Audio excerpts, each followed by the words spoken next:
Greetings. I am Dr. Graciela Caneiro Livingston, Provost at Nebraska Wesleyan University. I want to welcome you to this year's presentation of Spooky Evenings. We here at Nebraska Wesleyan are excited and proud of this event that brings together scholars, artists, authors, and filmmakers to discuss the topic of horror in its various manifestations across the arts and the humanities. Professor Juan Jose Castaño Marquez and Dr. Matthew Jarvis have been working tirelessly to bring you the best scholarship in the field of horror through this unparalleled digital humanities event. I would like to acknowledge the generous support from the Nebraska Arts Council, Humanities Nebraska, and the Nebraska Cultural Endowment that helps make quality programming like Spooky Evenings possible. Again, welcome and enjoy this presentation of Spooky Evenings.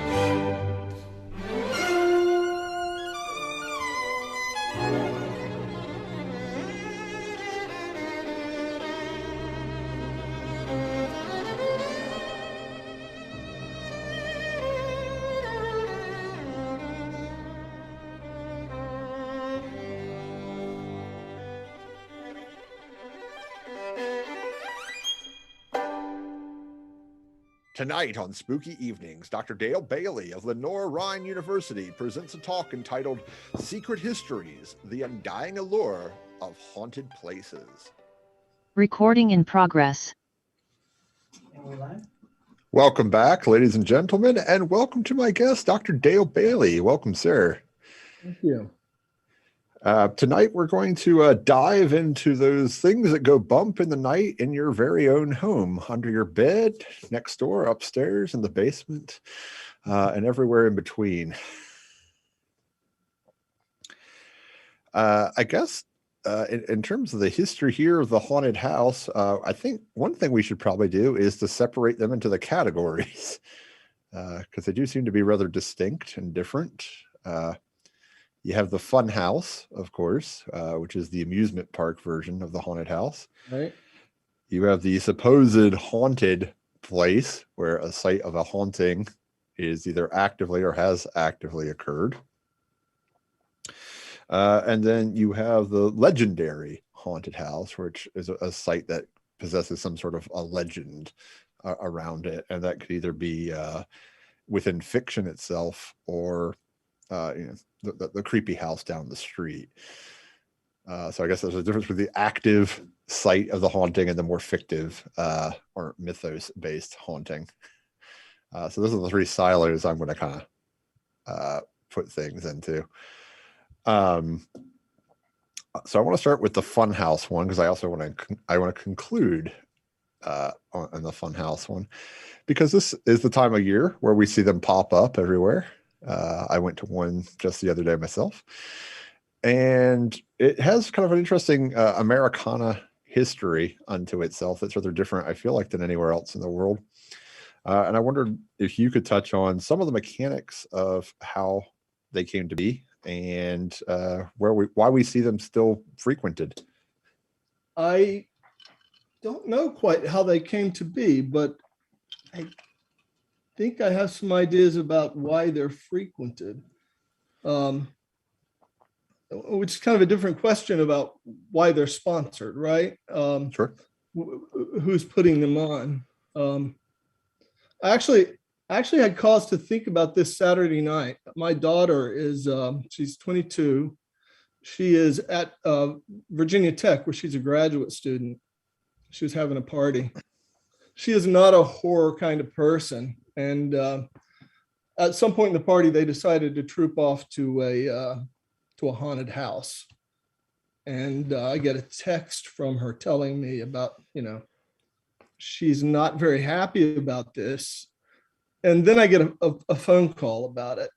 She's been pretty terrorized by the experience. And to me, it raises the question of why would we want to experience that anyway, which is kind of the primal question with horror fiction, film, what have you. Why do we want to subject ourselves to that?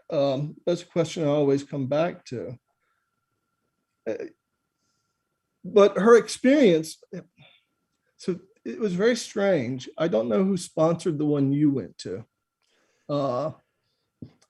but she got to the end, by which I mean she bailed out and ran to the end, and discovered it was being sponsored by an evangelical Christian organization. Oh, so it was a hell house. I guess it was. That's not how she presented it, but I thought it was really interesting that they had sort of adopted the tropes of the horror genre to bring people to Christ. So did she go to the one in Lynchburg? Is that where she was? No, she's in Blacksburg. So I was really surprised. I haven't been to one in years, but the first one I went to actually kind of changed my life. It was also the last one I went to. I was a kid, and it was harrowing. I found myself quite distressed. Yes, this would have been, when did The Exorcist come out? 73. 73. So it was near enough 73 that they still had the shaking bed scene, right? Where you went into that room and there was Reagan on the bed. And I was just terrified, and I got to the end of the thing, and they had a mock-up of the Frankenstein set from, the Colin Clive, Boris Karloff Frankenstein. And I was terrified, and I did what my daughter did. I sprinted for the exit, and I ran right into the monster as he came alive. He was very gentle. He picked me up and put me down and saw me to the door. He drown you in a pond. No, he did not drown me in a pond. That famous scene. So yeah, but that was a formative experience for me. I did not enjoy it, yet there was something in what I did not enjoy that I wanted to go back. So that's my experience with the Funhouse version. I don't know that I know a lot about its history. Well, the Hell House, which sounds like what your daughter was at, was actually invented in Virginia. It was invented. That's why I asked if she had gone to Lynchburg, because it was invented at Liberty University by Jerry Falwell in 1974. Of course it was. I've actually been to that one when I was in college at William and Mary. We made the trek out there. How was it? I mean, so if the audience is unfamiliar, a hell house shows you scenes of what your life will be like as a sinner in hell. It does borrow from sort of horrific genres, but it tends to be more like a bus crashed and they were all sinners and now they're burning in hell. And these are the reasons and the various Dantean punishments that they suffer. And then, of course, at the end, you get trapped in a tent and they preach at you for about 30 minutes and call for conversion at the end, call you to get baptized right then and there. Did you see a lot of that when you went? I saw people sheepishly looking around trying to figure out how to get out of the tent. Right. No conversion. So it's not a very successful strategy. No, I think people were more annoyed than anything. I will say the production values were quite good, and the line was quite extensive to get in. So Jerry was a pro. I mean, he's certainly good at making money. His son seems to have been very good at spending it, which has gotten him in his own sort of hell house, I would say. There you go. So it is interesting. And I mean, the legacy of Hell House too, I'm not sure how much of a found footage horror fan you are. But of course, there's the movie Hell House LLC that has 3 parts. I have not seen that. I did see the Fun House many moons ago, but I don't certainly not found footage. No. Although maybe it looked kind of like that. It wasn't the best movie ever. But no, I haven't seen that. Yeah, it is not actually a hell house. It is a traditional haunted house. But it's actually, I mean, it's much like Poltergeist in that the ghosts are real, and not fictitious. And they sort of come up, or paranormal activity for that matter. But in this case, like the twist is that, you know, the haunted house and the people who created the haunted house have mistakenly allowed for the demons and ghosts to be present and take others down to hell. Right. And all these people to watch parts 2 and 3 because you get the explanation as to why that happened. But yeah, the idea of the funhouse itself, I believe, is a pretty contemporary one. From my research, it shows that Coney Island, of course, is one of the first, these Gilded Age cheap amusements, to borrow a term. Right. Seems to be the first instance, because it's also when we get trick-or-treating, same time period. So the Great Depression actually leads us into the desire to be scared. Which makes sense. Trick-or-treating, penny candy, and the desire to be scared about the housing crisis. Right.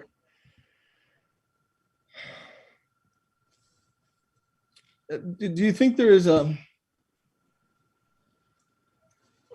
I've always heard, one of my editors told me that he saw an uptick in horror fiction during conservative administrations and an uptick in science fiction during more liberal administrations. And I mean, do you see any kind of correspondence there? So, I mean, if you look at people like Kendall Phillips, right, the horror film itself reflects the current zeitgeist, right? So it would be easy to say in terms of this, because of sort of like when people have been placed in relationship to things like wars and stuff, right? So it's not necessary. I mean, a conservative administration, for instance, did not per se calls 9/11.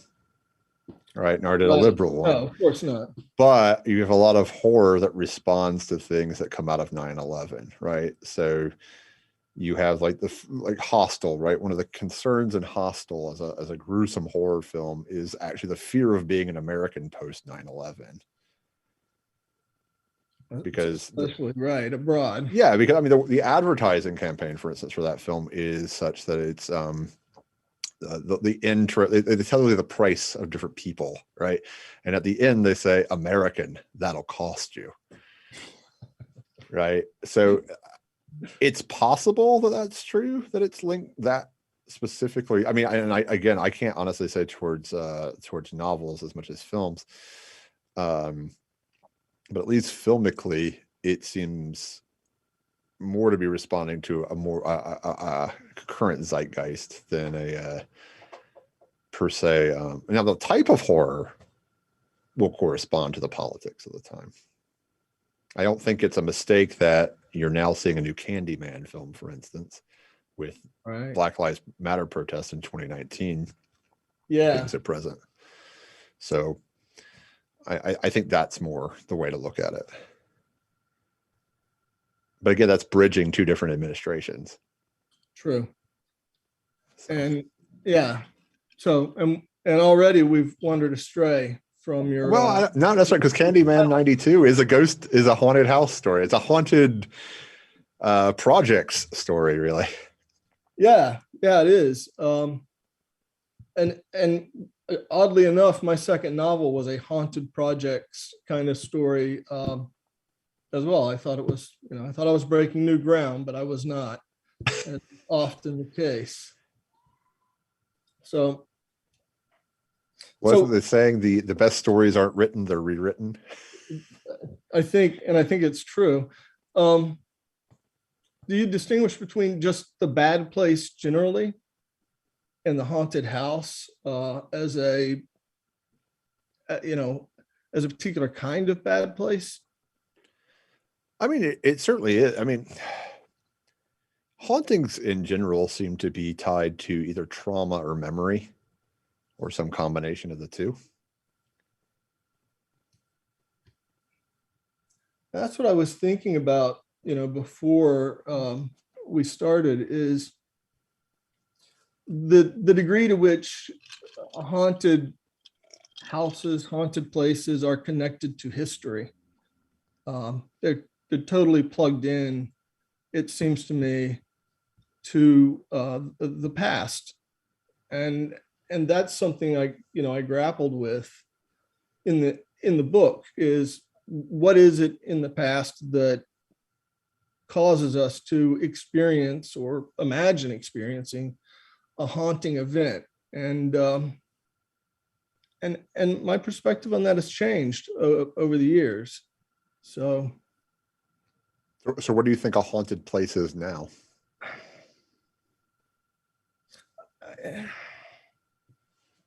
Do you know the novel by Anne River Siddons, The House Next Door? Mm-hmm. That book was fascinating to me because it felt like it sacrificed the history of, moving into the old house that has the various ghosts, spirits, what have you, in it. It starts with the house being built. The story actually starts before the house does. For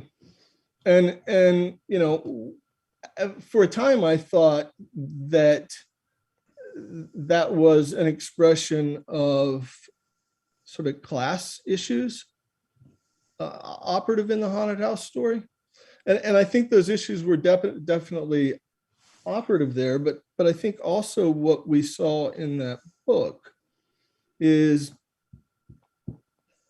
we sort of saw how a haunted house comes to be. The various events that accrue and make it a haunted place. Yeah, I mean, this is what I was saying in terms of like lingering memories, sort of creating this trauma within the places. So the place can almost become, in common parlance right now, is like it's infected. Right. Kind of imprinted with the trauma itself. Right. But you also said memory. Yeah. Well, have you seen The Changeling? I have not. Okay. So, the idea here of like, he's haunted by the death of his daughter, and there's yet a subsequent haunting in the house he moves into. But it takes George C. Scott's character a very long time to disassociate the two and realize it's a secondary haunting that has this whole other paternal story to it. But that seems to be one of the common threads you find in haunting stories, or even haunted locations. You brought up history, right? One of the more commonly haunted sites in Americana, of course, were Civil War battle sites, which is of itself further telling. Right. Do we distinguish between those kinds of places and haunted houses? I don't know if we distinguish between. I think haunted sites might be the more exact term in terms of like these legacy haunts. Right. I was thinking of the Winchester House, right? Right. Which is, supposedly a haunted place that has become a kind of fun house now. It's right. It's now open for tourism, but there you have the entire sort of guilty associations with I guess the arms industry, the Winchester rifle, right? But I guess it's been commercialized. Well, I mean, and certainly she was sort of like obsessively trying to purge herself, apart from making just things that were sort of absurdist aesthetic choices in some cases, right? That's why like you have weird windows and doors in some places. It has nothing to do with trapping a spirit. It's because she wanted something to look a certain way. Right. But like the aerial views of the Winchester house, right, are it's like you're looking at the Forbidden City. It's very strange in terms of just like how sprawling this mansion is in San Jose. Yeah, it is an odd sight. I mean, but if you go to like this idea of trauma, memory, and things, like the Lizzie Borden house, right? Everybody knows the old jump rope rhyme, Lizzie Borden giving her parents 40 whacks, right? You can stay there now. It's a bed and breakfast. And have you? I have not. Maybe my next grant. But I would. But it's supposed to be haunted. That's why you stay there, right? That's, again, this commercialization of the haunt experience with a legacy story because something brutally violent happened there. And there's like this obsession with that and that as an authentic experience. But yeah, the word authenticity is an odd word in this context, right? I mean, certainly Lizzie Borden did her thing with the axe, but how authentic is an experience when you're moving into a bed and breakfast for the night, hoping to see a ghost? I don't know. Well, there's this odd sense of being in the proximity of the possibility, and that's what makes it authentic, as opposed to being in something where there is no verifiable story. The example I give my students about authenticity often is I went to school in California, and I was walking in LA with some friends one night, and this guy stopped us, and he had his blanket out with a bunch of Louis Vuitton items on it, and of course we just assumed they were fakes. And he walks up to us. He's like, no, don't worry. They're not counterfeit. They're stolen. And so, it's that idea about authenticity. And it's a distinctly American thing about conspicuous consumption. And I think that it ties to this idea of an authentic experience. We want our ghosts to be real. We want the possibility to be haunted in some ways, if we're into that. Yeah. So the haunting is an object of consumption. It's interesting that you bring Veblen into this. It seems to me that the one way of looking at a lot of haunted houses in American fiction anyway is through that lens of conspicuous consumption and social class. I think you see that all over the place. Once again, I would point to The House Next Door, but you see it in The Haunting of Hill House. You see it in The Shining. I mean, you see it everywhere you look. Is this class issue, and how the house is a way of determining your place, a kind of social marker, and how that can really screw you up. Yeah, because it becomes inescapable too, right? If you can't afford to move, it becomes inescapable. Yeah, I wrote down something. I wrote this down beforehand. This is what Thoreau wrote in Walden. Inescapable. If one designs to construct a dwelling house, it behooves him to exercise a little Yankee shrewdness, lest after he find himself in a workhouse, a labyrinth without a clue, a museum, an almshouse, a prison, or a splendid mausoleum instead. So there you go. It becomes a chore to keep up. You entrap yourself. This seems to be, I mean, you were talking about politics in relationship to this too. The post housing crisis haunted house changes quite a bit too, because it becomes like the house you cannot sell. So you can't move out of it. Right. You're haunted by your debt. Yeah, but I mean, in sort of like the filmic or novelistic treatments of it, it's it's a ghost, but in reality, it's not a ghost. It's the fact that your house is underwater and you're in a subprime mortgage and you've been redlined, all these different things. Isn't wasn't the Amityville Horror the story behind that the real family, I guess they were the Lutzes, right? Yeah. Sort of bought more house than they could afford and were trying to find a way out. Is that Yeah. context accurate, my memory? It is. They were there for 28 days. That's not long. That's not long. That's one mortgage payment. And that I don't know. I think about that story. It's pretty incoherent, despite the fact that it really was the site of a murder of well, I guess a whole set of murders. But my memory of the story is that it doesn't really plug into that as much as it could.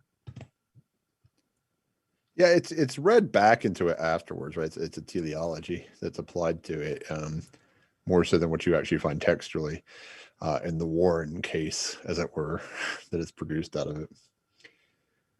But yeah, it absolutely falls into that paradigm, which isn't too surprising. I mean, also just funny because Amityville, of course, in New York, the New York State Supreme Court in 1991 ruled that if a house were thought to be haunted popularly, it was incumbent upon the seller to inform the buyer that the house was thought to be haunted. If you're buying the Amityville house, you probably already know without the information being supplied to you.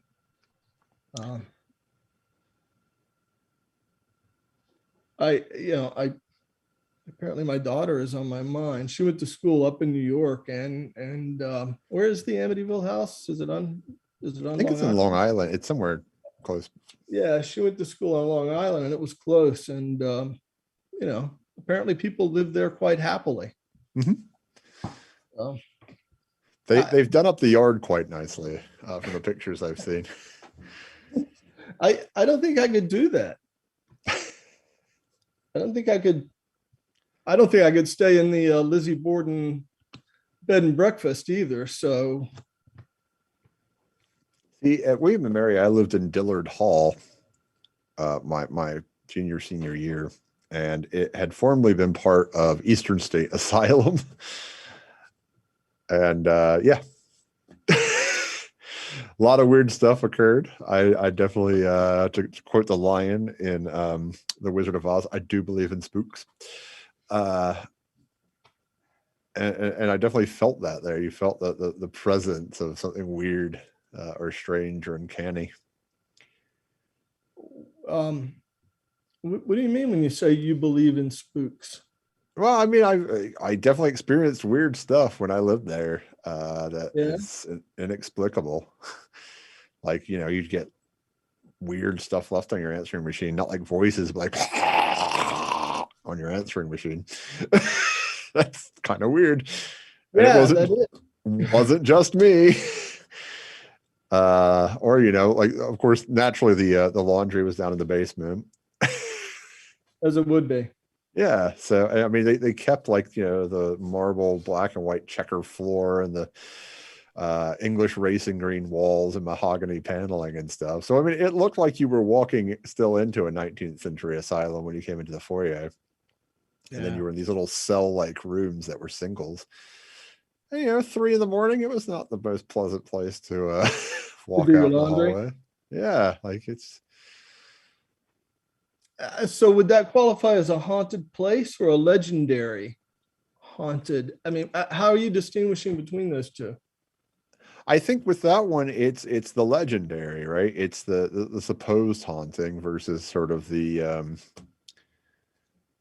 the Winchester house is sort of like got this consistent legacy from when it was conceived to the present of having this haunted quality to it, right? It was always haunted.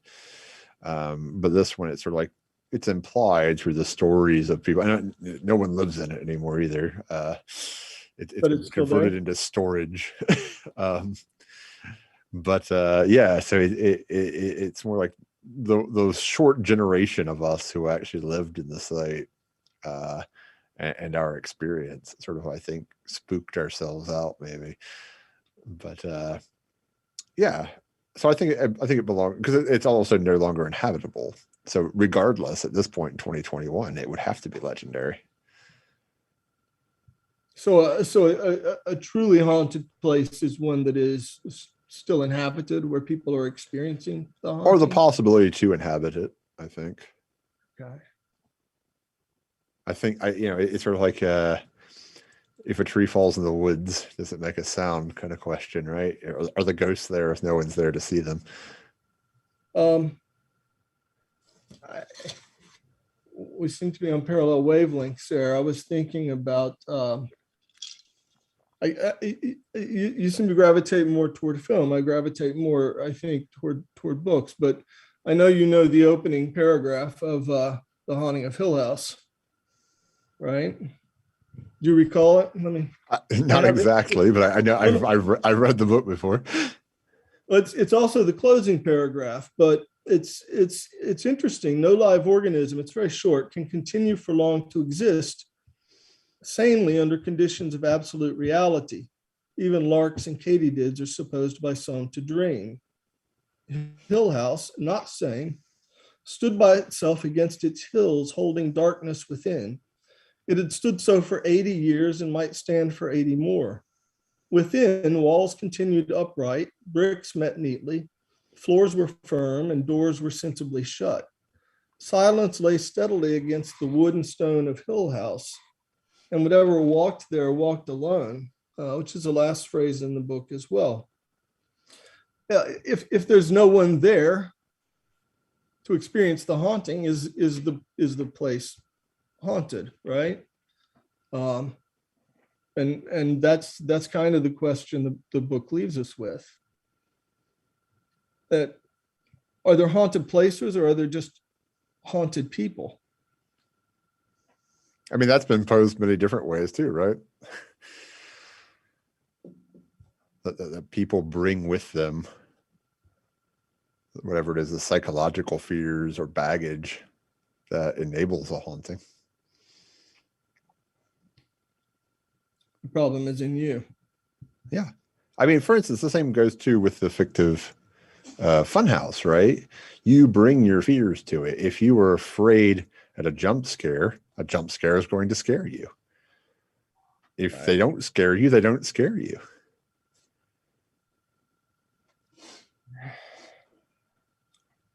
A jump scare in a movie might not scare me, but a jump scare if somebody jumps out at me, that might be a different experience.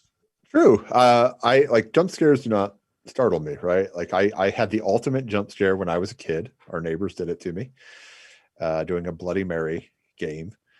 And I've never had a jump scare affect me since. But that's just like, worse than that, huh? well, no, it's just like, you're just psychologically fixed at some point. And I think, like I said, I went to a tripartite haunted house this past weekend, and like you walk through it and stuff, and it was like a mile-long thing outside. Of course, it's Nebraska, so part of it involved a corn maze, and everybody around me screaming at things, jumping at them. I'm like, I still enjoyed the experience, don't get me wrong, but I didn't get startled. Did anything get under your skin at all? No. Stuff can, but not that. But that's the thing. And I mean, I was also like you, traumatized at an early age at a haunted house that I went to at a no longer existent shell of a restaurant that was once called the Pink Shrimp, that a haunted house was put on, and I definitely was far too young to go to it, but insisted on going and got terrorized and had trouble sleeping for about 2 weeks. But those are like these formative, again, traumas that sort of like shield me now, I guess, as an adult against that experience being effective on me. But also seem to shape you as well. Sure. You're the guy drinking from the skull mug, right? I am. I always loved Halloween. I always loved horror. Like, much to my grandmother's chagrin, I would dress up year round. It's also interesting too, because if you look at how we consume horror, right? If we look to the iconography of horror, right? Most popular horror movie, actually most popular movie out right now is a Halloween movie. What does Michael Myers refer to in 78 in the original? He's either the Shape or the Boogeyman. Right. He haunts a house. He haunts the Myers house, and then haunts the town of Haddonfield. But he's a real thing, right? In the scope of the thing, he can kill you. Well, yeah, he's a real thing, but he has virtually supernatural kind of presence, right? I mean, you can't do Michael in, apparently. How many sequels have there been? 12. 12. Does that include the various reboots? That's to the current. Yeah, so, but I mean, what makes Michael frightening to me is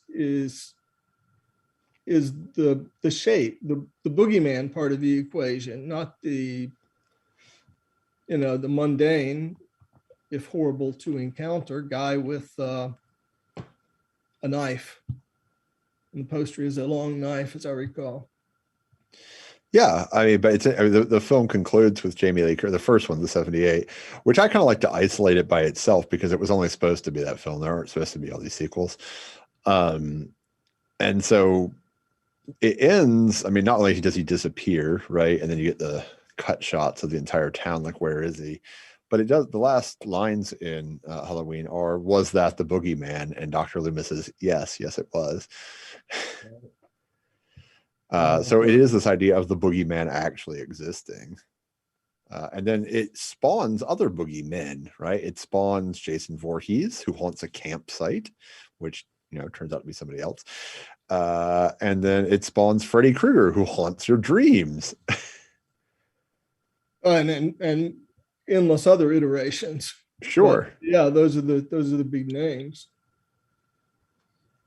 So, I mean, we do have this obsession with the haunting of people, and particularly, we isolate them into different groups. Like, you're either haunted as a child, and childhood extending into, like, your teen years, and then, like, you hit my age and you're not haunted anymore, unless you buy a house that you can't afford, or you're older and you've suffered a trauma, and then you're haunted again by the trauma of perhaps most likely losing a child.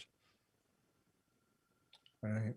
So there is something oddly Freudian about the whole thing, about, like, stages of life being disrupted by trauma and affecting a haunt.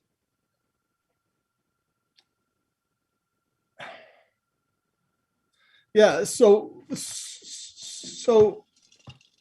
it's funny. The last novel I wrote was about the haunting of parents who have lost a child. And it grew specifically out of, okay, how do you manage that trauma? How do you manage that loss?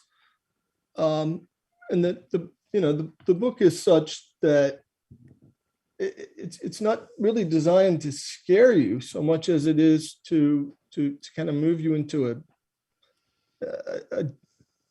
a dark kind of sadness, if you will, which is, I think, in a way more haunting than Michael Myers or, the average, spook in the attic rattling his chains, or Gus the Friendly Ghost.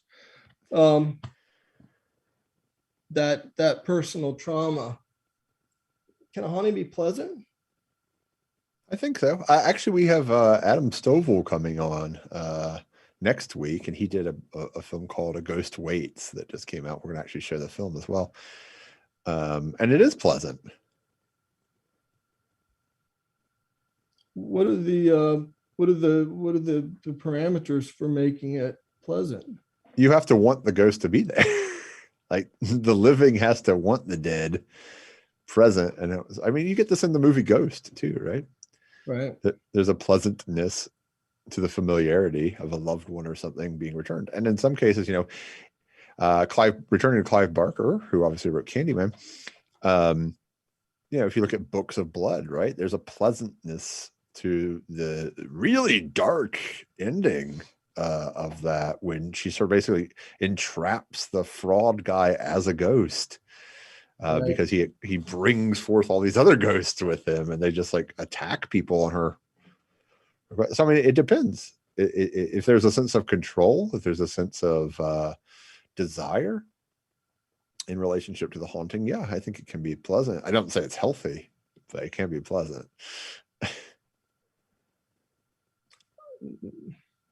Healthy. Well, you don't want to be codependent with a ghost. I mean, that's kind of You don't want to be codependent with anybody. yeah, but a ghost in particular. I mean, your needs are just not going to ever be met. You're kind of you're limiting yourself quite a bit at that point.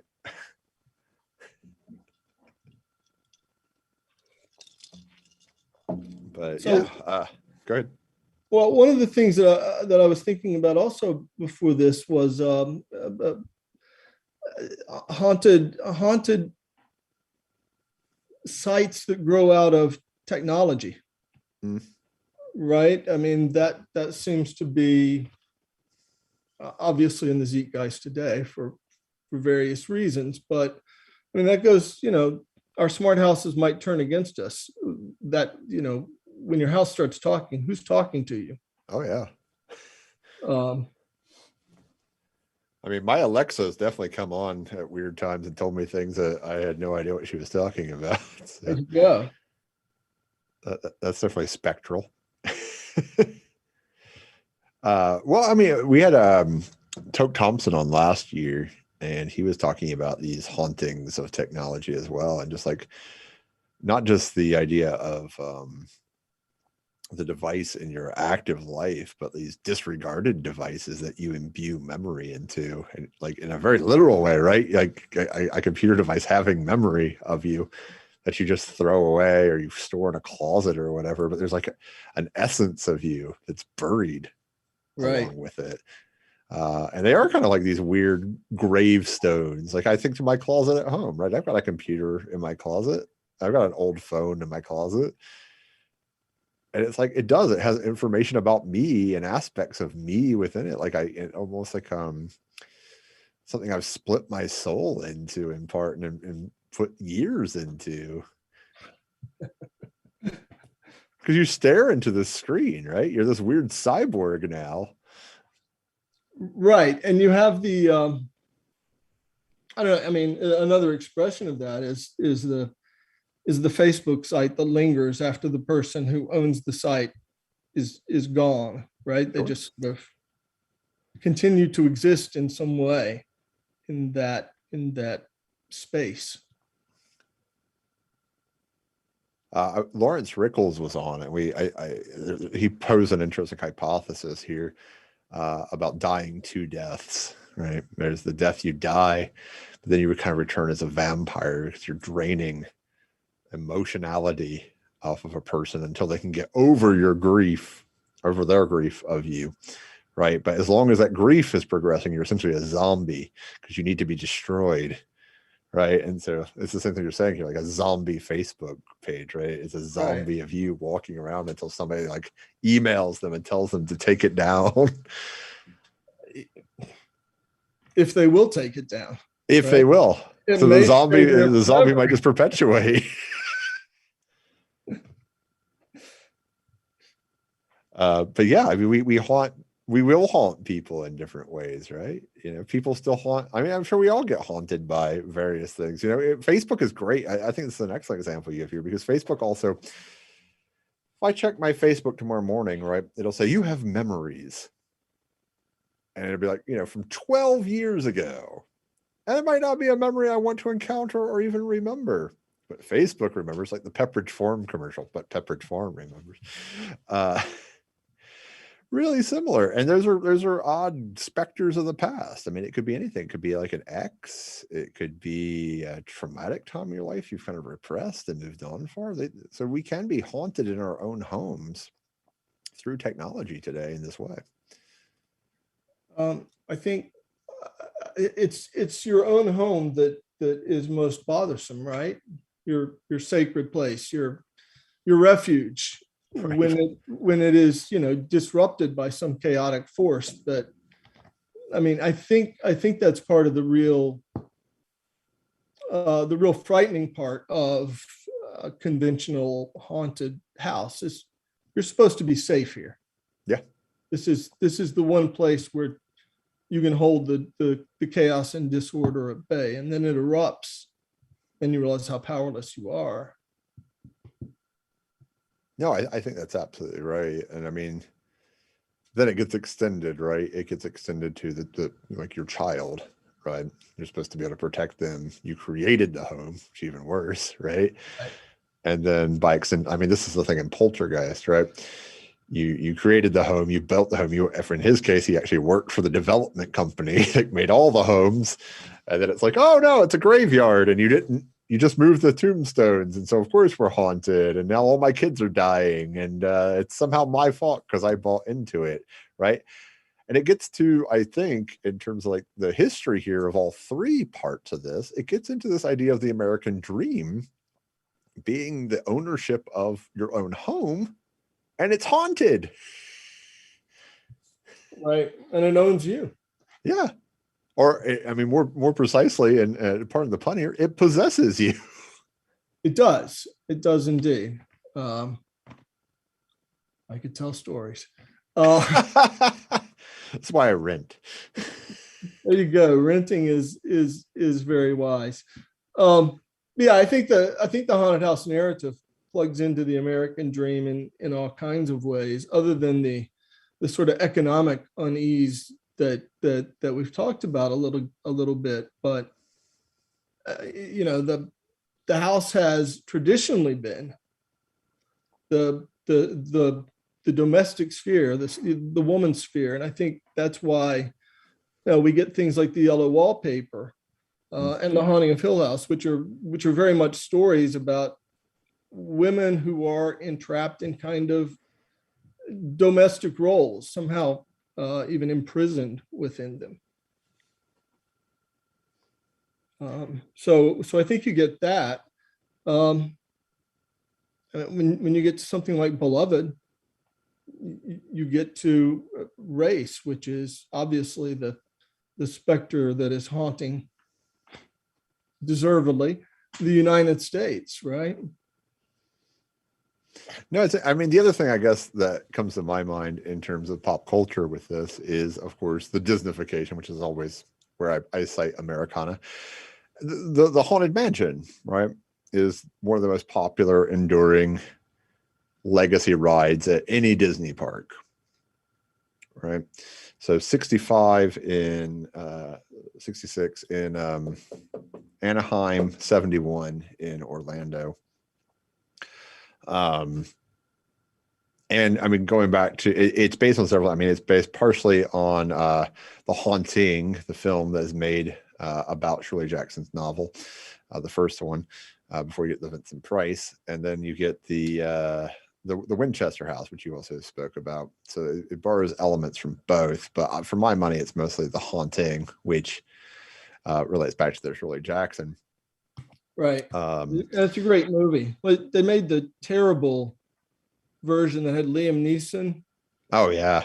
I mean, it's just like one of the worst movies ever. But the first one had Claire Bloom in it, right? Yeah. Yeah, and it's a terrific film. But it's interesting because I mean that's something people experience by the hundreds, thousands a day, right?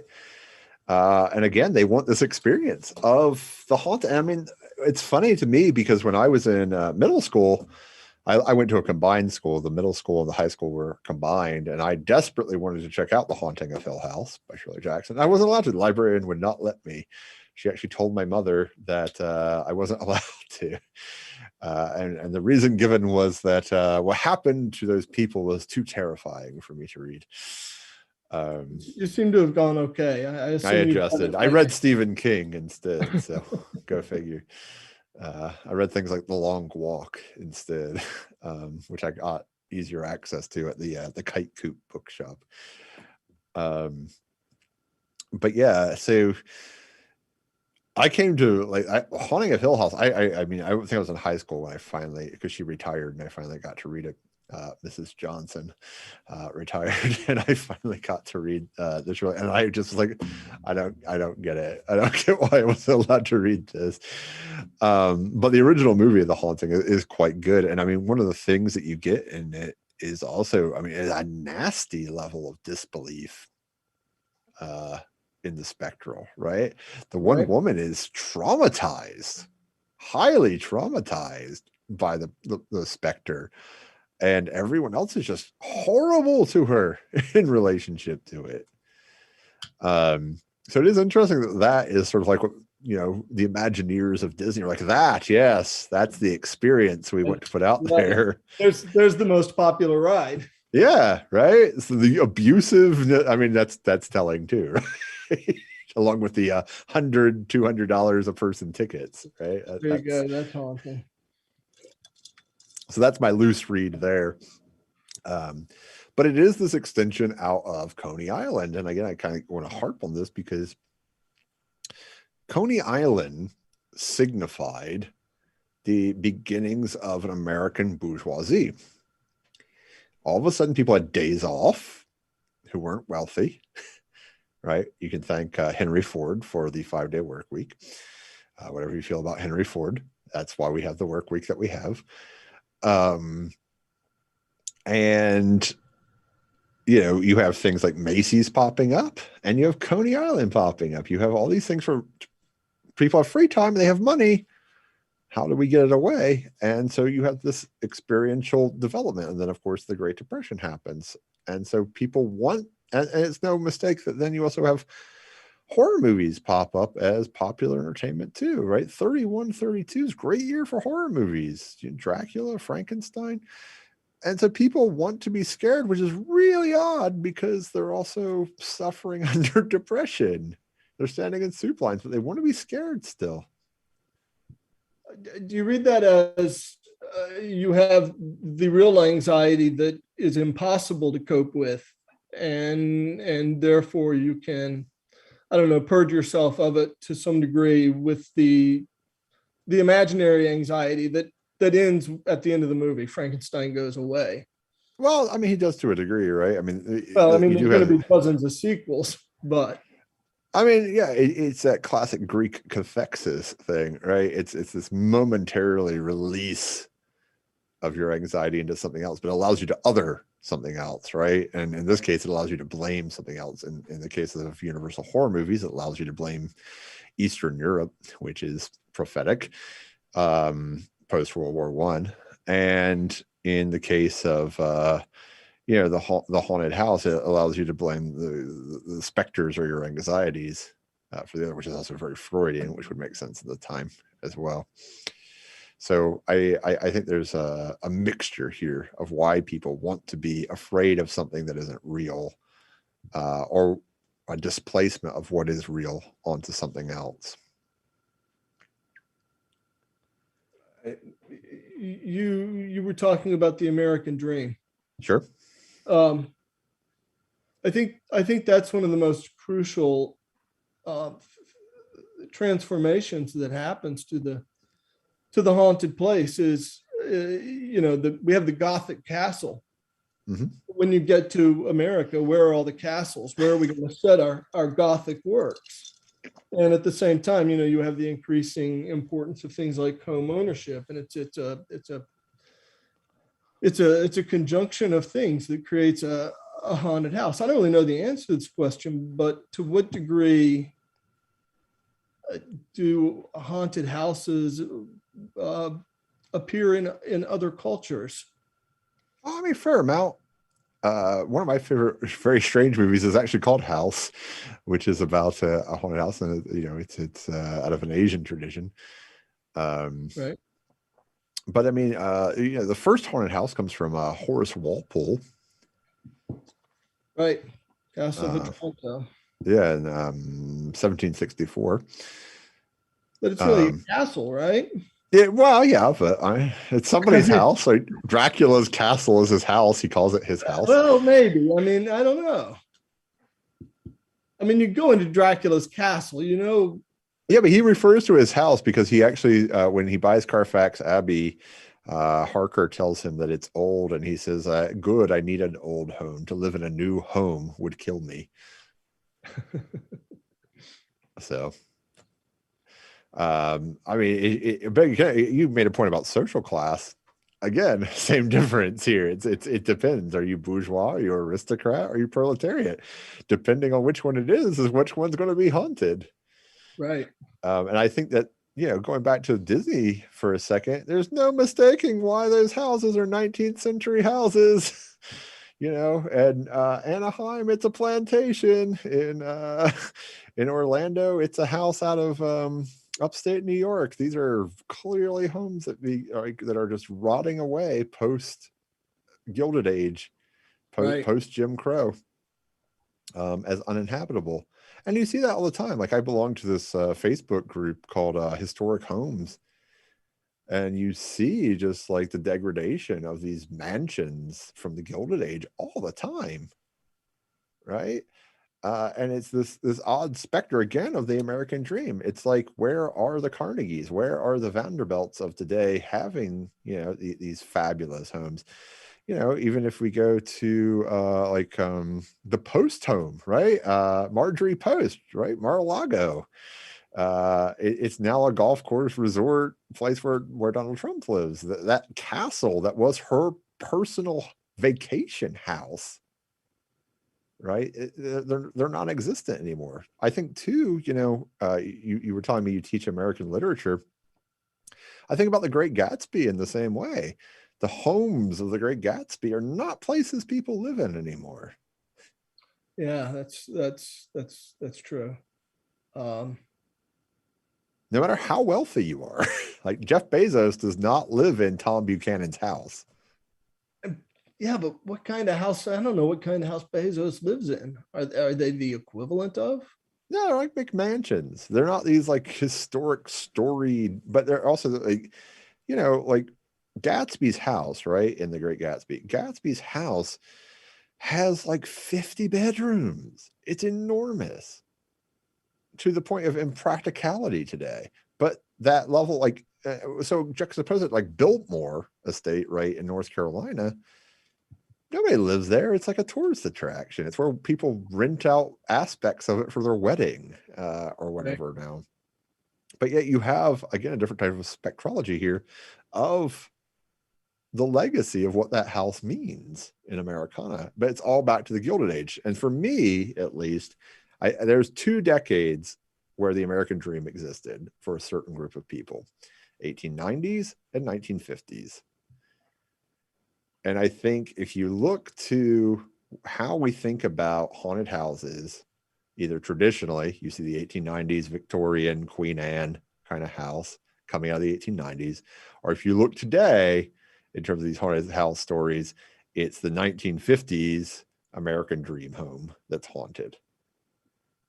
Like if you like Freddy Krueger, right, haunts this house that's actually in Southern California in West Hollywood, right? But that house is so clearly a 1940s, 1950s American dream home. Same in Haddonfield with Michael Myers. It's a very clear delineation as to what houses are haunted. Why those 2 generations?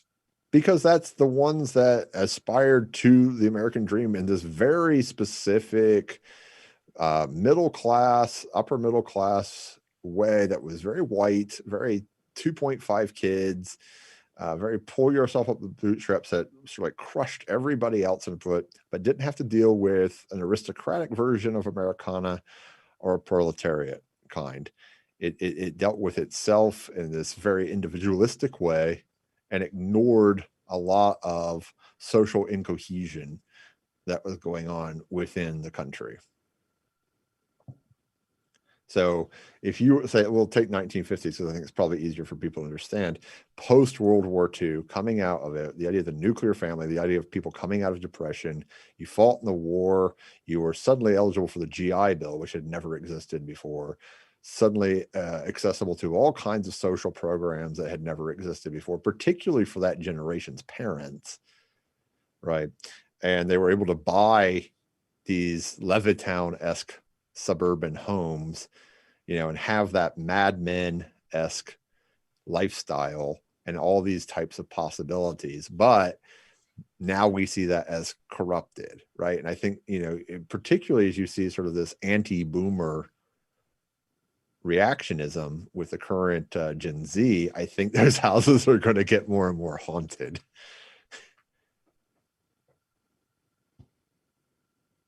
That makes sense. So you're seeing some resentment then from one generation toward the previous generation? Is that what you're arguing? Don't you? I don't know. There's nobody left to resent. They're all gone. They're not gone. What? You're Gen X, right? I guess I am. I'm a millennial. I always thought I was Gen X until I became in my late 30s, and then realized I guess I'm the beginning of millennialism. But so there is the resentment cross generation. So you got boomers still around. You got your generation Gen X. You got my generation Gen Y millennials, and then you got Gen Zs. And I don't actually know what the youth of America are. What they're going to go to next. Right? Yeah, you hit Z, so I don't know what's next. Omega, maybe, I don't know. Double A, Juan says. Yeah, I have no idea. But you do have that multi-generational disconnect and resentments. And it's everything we've talked about. It's technological, it's memory, it's political. And it's just, it's getting sort of like worse and worse. It's funny to me because I moved to Lincoln a year and some change ago, and when I first moved here, like the housing market in Lincoln was insane, the way people were buying houses, and it's completely cooled down again. And so, it is interesting, like post or coming out of COVID, hopefully, relationship to the housing market itself. It's going through a weird evolution. And so perhaps, there will be those hauntings again of subprime mortgages and the likes. But certainly, other things too, like student loans, right? These are specters that are haunting people. Right. And there's resentment built out of that, and resentment built out of just like what people have access to. And what the promise was in relationship to doing what you were told to do historically. Go to college, get a job. You'll be able to have the American dream. It's not true anymore. Yeah. If it ever was. No, you're fortunate to the time you were born in, right? If you were born in the correct epoch, or as Foucault would say, the episteme, right? If you were born in the right one of those, you hit the roulette wheel. You're great. Maybe you won't be haunted, but otherwise, you better call the Ghostbusters because you're in trouble. Right. And I think, other people, I think, more so than other people. Who knows for people in college at the present. But I think those are the current specters. But they produce, the way that we see them visualized in fiction, whether it be film or novel, it's going to personify or spectralize however the imagination takes it. But what the meaning actually is relates to these crises and these existential problems that people are facing. So in some way, it's always an expression of a particular moment's anxiety. Absolutely. Yeah. For my money. Well, it's your money we're gambling with. Well, I don't have any, so we're perfect. We're set. I think that's probably a good note. We're creeping into the later hours. So I want to thank you for the discussion on the hauntings and haunted houses. Thank you. I Enjoyed want to it. invite, sorry? I enjoyed it. Thank you. Oh. I want to invite the audience to take the survey that Juan is currently dropping into the various chats. I also want to invite you to tune in tomorrow night for Tony Presley Sannon's talk. And remind you, as always, to stay spooky.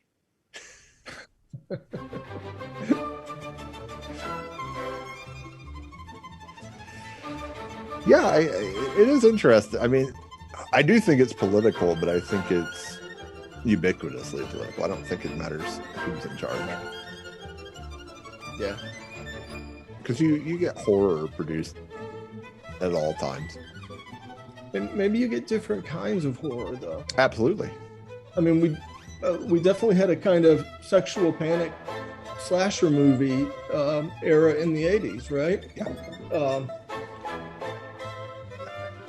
So maybe that tells us more than anything else.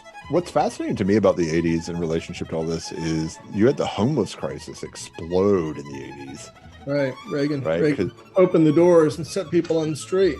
Well, yeah, he closed down a lot of the mental health facilities. You also had spending on cities decrease from 22% to 6% in terms of the federal budget. And yeah, I mean, where's all the horror? It's in the suburbs. It's not in the cities. The first city gets 92. You get Candyman, at the end of the first Bush administration into the Clinton administration. And it's more about Rodney King than it is about, Reaganism and the depression that caused. And then, of course, later it gets read into O.J. Simpson. Well, Candyman 2 changes its poster because of the O.J. trial. It did it. I didn't know that. Yeah, so it was a black man chasing down a white woman through a city. People are like, we might want to